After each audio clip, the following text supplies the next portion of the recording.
அதில் திரு பாலச்சந்திரன் சார் உங்கள்கிட்ட இருந்தே தொடங்குறேன். தலைப்பே முதல் கேள்வியாக உங்கள்கிட்ட வைக்கிறேன். இந்த தேர்தல் விஜய்க்கும் ஸ்டாலினுக்கும் இடையே நடக்கும் போர். தமிழ்நாடு தான் விஜய், விஜய் தான் தமிழ்நாடு. எப்படி பார்க்குறீங்க இந்த பேச்சை? இல்லை, இது ஒரு ரொம்ப நாள் அரசியல் இருந்த ஒருத்தர் இப்படி சொல்லியிருந்தாருன்னா அது அகங்காரமான பேச்சு. அதை நான் தான் தமிழ்நாடுன்னு சொல்கிறது அகங்காரமான பேச்சுன்னு சொல்லி நான் சொல்லியிருப்பேன். ஆனால் இப்போ தான் அரசியலுக்கு வந்திருக்கிறாரு. இன்னும் இவருக்கு அரசியல் முதிர்ச்சி எந்த அளவுக்கு வேணுமோ அந்த அளவுக்கு இல்லை அப்படிங்கிறதுனால இது வந்து ஒரு அப்பாவித்தனமான பேச்சு அப்படின்னு தான் வச்சுக்க முடியும். இந்த தமிழ்நாடே வந்து விஜய் தான் தமிழ்நாடு அப்படின்னா ஒரு தமிழ்நாட்டை பிரதிபலிக்கக்கூடிய அல்லது நான் தான் தமிழ்நாடு சொல்றதுக்கு என்ன தகுதி இருக்கு? தமிழ்நாட்டுடைய எல்லா பிரச்சனைகளையும் உணர்ந்திருக்க வேண்டும்.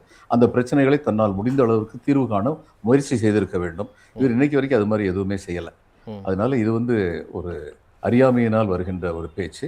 இவருக்கும் ஸ்டாலினுக்கு தான் போட்டி அப்படின்னு சொல்லி திரும்ப திரும்ப சொல்லிக்கிட்டே இருக்காரு. இப்போ நான் 2 வினாக்கள், இப்போ விஜயுடைய ஆதரவாளர்கள் இங்கே இருக்காங்க. நல்ல நல்ல விவாதங்கள் நம்ம நடத்த முடியும். எப்போ நடத்த முடியும்னா, நான் ஏதாவது கேள்வி கேட்டேன்னா அந்த கேள்விக்கு பதில் சொல்லிட்டு அவங்க என்கிட்ட கேள்வி கேட்கலாம். அவங்களுக்கு எல்லா விதமான உரிமையும் அதுக்கு இருக்கு. ஆனால் என் கேள்விக்கு பதில் சொல்லாமல் தாண்டி போயிட்டாங்கன்னு வைங்க, அதுக்கப்புறம் விவாதம் சரியா இருக்காது. நான் 2 கேள்வி வந்து முன்வைக்க விரும்புகிறேன். இந்த கரூரில் வந்து நடந்த இன்சிடென்ட்டை பற்றி, அந்த கரூரில் உள்ள என்ன நடந்துச்சு, போலீஸ் ப்ரொடெக்ஷன் தப்பாக இருந்ததா, அல்லது இவங்களுடைய ஆதரவாளர்களுடைய இது வந்து என்ன நடவடிக்கை எடுக்கும் அதை எடுக்காமல் விட்டாங்களா, விஜய் வந்து வேனை வந்து போக வேண்டாம்னு சொன்னதுக்கப்புறம் இவர் போனாரா, இதெல்லாம் ஒரு தீர்க்கமான ஒரு சிபிஐ விசாரணைன்னு இருக்காங்க. அந்த விசாரணைக்கு அப்புறம் வெளியில் வரும். நான் அதை பற்றி எந்த கருத்து சொல்ல விரும்பலை, யார் மேலேயும் நான் பழி சொல்ல விரும்பலை. ஆனால் நான் ஒரே ஒரு கேள்வி கேட்குறேன். அந்த இன்சிடென்ட்டுக்கு அப்புறம் விஜய் உடனடியாக அந்த இடத்த விட்டு போயிட்டார். அதுக்கும் நான் விஜயை பழி சொல்லலை. ஏன்னா அந்த இடத்துல இருந்தால் இன்னும் சிக்கல் வரும்னு நினைச்சிருக்கலாம், அதனால போக சொல்லியிருக்கலாம். இவரும் அந்த மாதிரி தீர்மானம் எடுத்திருக்கலாம். அதுக்கு நான் பழி சொல்லலை. விஜய் வந்து திருச்சியில் பத்திரிகையாளர்களை ஏன் சந்திக்கலை? இப்படிப்பட்ட ஒரு இன்சிடென்ட் நடந்ததுக்கப்புறம் அதுக்கப்புறம் சென்னைக்கு போனார். சென்னையில் பத்திரிகையாளர்களை ஏன் சந்திக்கலை? இப்படிப்பட்ட ஒரு இன்சிடென்ட் நடந்ததுக்கப்புறம் அதுக்கப்புறம் 7 நாள் ஏன் இதை பற்றி ஒன்றுமே கருத்து சொல்லாமல் மௌனமாக இருந்துட்டு ஒரு வீடியோ ஷோ மட்டும் விட்டார்? இது வந்து ஒரு அரசியல் தலைவர், முதிர்ச்சி அடைந்த ஒரு அரசியல் தலைவருடைய செய்கை கிடையாது அப்படின்னு நான் சொல்கிறேன். இதுக்கு நிச்சயமாக அவங்க வந்து பதில் சொல்லுவாங்கன்னு சொல்லி நினைக்கிறேன். 2வது நான் கேட்குற கேள்வி வந்து, நீங்கள் வந்து ஸ்டாலினுக்கும் எனக்கு எதிராக தான் போட்டின்னு சொல்லிக்கிட்டே இருக்கீங்க. எல்லா இடத்துல என்ன சொல்கிறீங்கன்னா, நடக்க போகிறது சட்டமன்ற தேர்தல் தானே, அப்படி இருக்கும்போது நான் எதுக்கு சட்டமன்றத்தை இது மாநிலத்தை தவிர மற்றதை பற்றி பேசணுங்கிறீங்க. மாநிலத்தின் மேல் ஏற்படுகின்ற திணிப்புகள் அப்படிங்கிறத பற்றியும் நம்ம பேசணும். அந்த திணிப்புகள் யாரால் ஏற்படுத்தப்படுகின்றன? சில நிதிகள் தரப்படாமல் இருக்கின்றன. அதன் காரணமாக இங்கு கடன் சுமை அதிகரிக்க வேண்டிய சூழ்நிலை இருக்கிறது. இதில் வந்து திருப்பரங்குன்றத்தில் ஒரு சர்வ சமயமும் இணக்கமாக வாழ்ந்து வரும் சூழ்நிலையில் திருப்பரங்குன்றத்தில் ஒரு சிக்கலை ஏற்படுத்துவதற்கான முயற்சிகள் நடந்தனவா? அப்படியானால் அதற்கு உங்களுடைய இம்பாக்ட் என்ன, உங்களுடைய ரெஸ்பான்ஸ் என்ன? இன்னைக்கு வரைக்கும் நீங்க திருப்பரங்குன்றத்தை பத்தி பேசவே இல்லை. இது மாதிரி முக்கியமா அதுக்கப்புறம் லஞ்ச ஊழல்னு சொல்லி பேசுறீங்க. திமுகவில் லஞ்ச ஊழல் இருந்தது என்றால் அது நிச்சயமாக கண்டிக்கப்பட வேண்டியது, தண்டிக்கப்பட வேண்டியது. அதுபோல்தான் லஞ்ச ஊழல் எங்கிருந்தாலும் கண்டிக்கப்பட வேண்டியது, தண்டிக்கப்பட வேண்டியது. பிஜேபியும் ஒரு பார்ட்டியா தான் எலெக்ஷன்ல போட்டி போடுறாங்க. அடுத்து பிஜேபியுடைய லஞ்ச ஊழல் சொல்லி சில பேர் சொல்றாங்களே, அதனுடைய தாக்கம் தமிழ்நாட்டு வளர்ச்சி மேலையும் வளர்ச்சியின் தேக்கத்தின் சூழ்நிலையிலே வருதுன்னு சொல்லி சொல்றாங்களே, இதை பத்தி உங்களுடைய பதில் என்ன? நீங்க வந்து தமிழ்நாட்டை பத்தி மட்டும்தான் பேசுவேன்னு சொல்றீங்க. சரி, பிஜேபியுடைய ஒன்றிய அரசுல பிஜேபி வந்து ஆட்சியில் இருக்கும்போது அவங்க எடுக்கிற சில முடிவுகள்னால தமிழ்நாடு பாதிக்கப்படுதா இல்லையா? அதை பத்தி நீங்க என்ன பேசுறீங்க?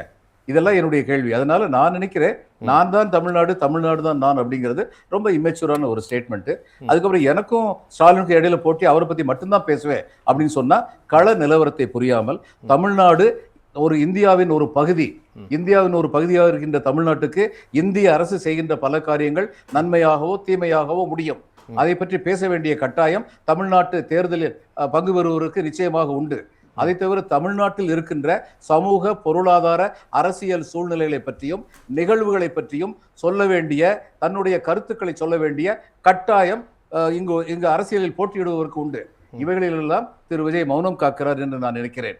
இது என்னுடைய கருத்து. இல்லை, இப்போ உங்களுடைய கேள்விக்கு பதில் சொல்ற மாதிரி இன்னைக்கு அவர் கருத்தும் ஒன்று சொல்லியிருக்கிறாரு. இப்போ திரு ஸ்டாலின் வந்து ஒரு உருட்டினார். அதாவது தமிழ்நாட்டுக்கும் டெல்லிக்குமான தேர்தல் அப்படின்னு, டெல்லியில் எதுவும் போட்டியிடுகிறீர்களா, பிறகு எதற்கு அதை பற்றி பேச வேண்டும் அப்படின்னு. அதாவது தமிழ்நாட்டில் தேர்தல் நடந்தால் தமிழ்நாட்டை பற்றி மட்டும் பேசுங்க, தமிழ்நாடு வெர்சஸ் என்டிஏன்னு பேசுறது வந்து அது ஒரு உருட்டு அப்படிங்கிற மாதிரி அவர் ஒரு கருத்தை சொல்றாரு. இந்த சமயத்தில் எதுக்கு பேசணும்? இல்ல, அதைத்தான் நான் சொல்றேன். அது எப்படி அப்படி உருட்டுன்னு சொல்ல முடியும்? இப்ப ஒன்றிய அரசு செய்கின்ற சில பொருளாதார கொள்கைகளின் காரணமாக தமிழ்நாடு என்கிற மாநிலம் பாதிக்கப்பட்டால் அதை வந்து உருட்டுன்னு சொல்ல முடியுமா?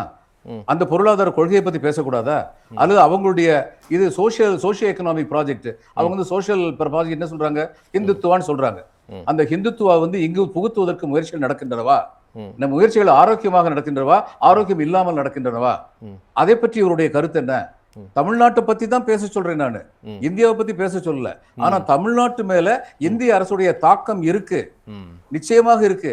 அதை பத்தி பேசாம நான் தமிழ்நாட்டு முதலமைச்சரை பத்தி மட்டும் பேசுவேன் அப்படிங்கிறது வந்து கடுவாளத்துல இது மாத்தி விட்டோன்னு, குதிரைக்கு வந்து இது மாட்டி விட்டோன்னு போகும்ல, முன்னாள் ஒரு தேசம் மட்டும்தான் போகுமே.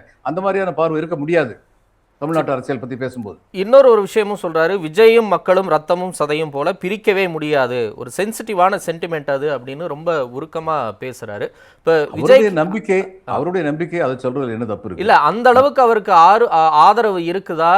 உங்களுடைய ஒரு பார்வையாளரா நீங்க அதை எப்படி பாக்குறீங்க? இவ்வளவு கான்பிடென்ட்டா பேசும்போது அந்த கான்பிடென்ட்ல எந்த அளவுக்கு ஒரு உண்மைத்தன்மை சுத்தி உள்ளவங்களும் அப்படி சொல்றாங்க, அவருக்கு அந்த அளவு ஆதரவு இருக்குன்னா அவரும் நம்புறாரு. சில இது வந்து சர்வே நடத்தியிருக்காங்க, அவங்க கட்சியிலிருந்து சர்வே நடத்தியிருக்காங்க. அந்த சர்வே மட்டும் நம்ம வந்து அவர் நம்புற மாதிரி தெரியுது. ஒரு காலத்துல பருவான அனைத்து இந்திய காங்கிரஸ் கமிட்டி தலைவர் ஒருத்தர் இருந்தாரு. அவர் வந்து இந்திரா தான் இந்தியா, இந்தியா தான் இந்திரானாரு. அதுக்கப்புறம் தான் இந்திரா காந்தி வந்து மிக மோசமான தேர்தல் விளைவை சந்தித்தார்கள். அவர் இத்தனைக்கும் பருவா வந்து பக்குவப்பட்ட அரசியல்வாதி, அவரே பக்குவம் இல்லாத வார்த்தையை சொன்னார். நான் தான் தமிழ்நாடு, தமிழ்நாடு தான் நான் சொல்ற அளவுக்கு விஜய் அரசியல்ல வளரவில்லை அப்படிங்கிறது என்னுடைய கருத்து.